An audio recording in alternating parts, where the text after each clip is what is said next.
이미 다른 매체를 통해서 많이 이 뉴스를 들으셨을 것 같은데 콜로니얼 파이프라인이 사이버 공격을 받았다. 지난 주말에 금요일 날 받았다는 이야기가 나왔죠. 그래서 금요일부터 셧다운 돼 버렸습니다. 파이프라인이.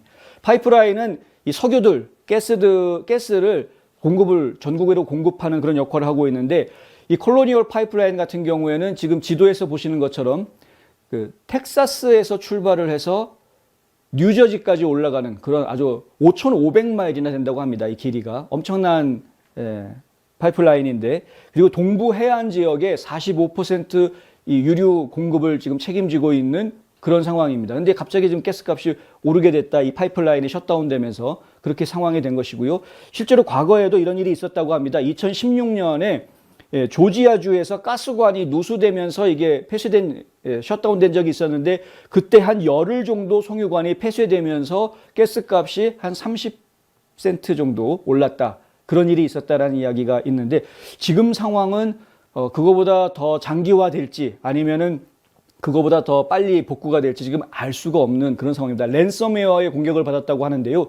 랜섬웨어 같은 경우에는 그 공격을 한 해커가 바이러스를 심어서 공격을 하게 돼 있고, 이 공격을 한 해커가 풀어주지 않으면 그걸 풀기가 사실 좀 만만치 않습니다. 전문가들이 달려들어서 진짜 몇 날 며칠을 고생을 해야 지금 풀어낼지 말지 하는 상황인데, 이것이 과연 제대로 풀어질 수 있을지, 그리고 풀린다고 하더라도 데이터 복구를 과연 제대로 이제 원상 복구할 수 있을지, 이런 부분들이 좀 우려되는 그런 것들이 있죠. 그래서 대체로 랜섬웨어 공격을 하는 경우, 더군다나 이제 그 공격이 아무나 하는 것이 아니라 이번에 지금 공격한 사람들로 알려져 있는 다크사이드 같이 지금 유명한 해커 단체들이 공격을 한 경우에는 영락없이 돈 주고 거래해서 비밀번호 받아서 풀어야 되는 뭐 이런 상황이 될 경우가 많다고 합니다. 뭐 어떻게든 알아서 잘 처리는 하겠지만, 이번 미국이라는 나라가 언제부터인가 이 사이버 공격에 굉장히 취약한 나라가 돼버린 것 아니냐라는 경각심, 우려, 이런 것들이 지금 계속해서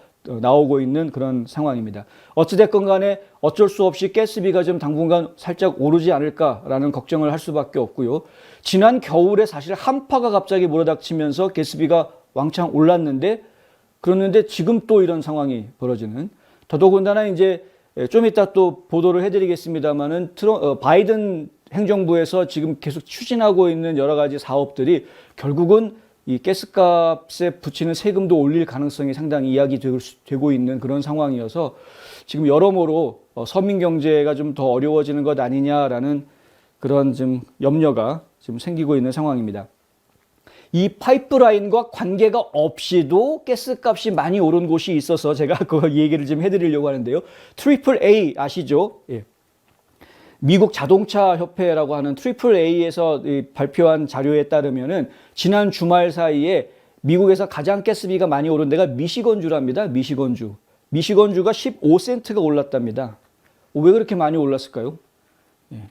거기는 이 송유관이 지나가는 자리도 아닌데, 송유관 지나가는 곳도 아닌데, 하여간 참 희한한 일들이 지금 벌어지고 있는 것이죠.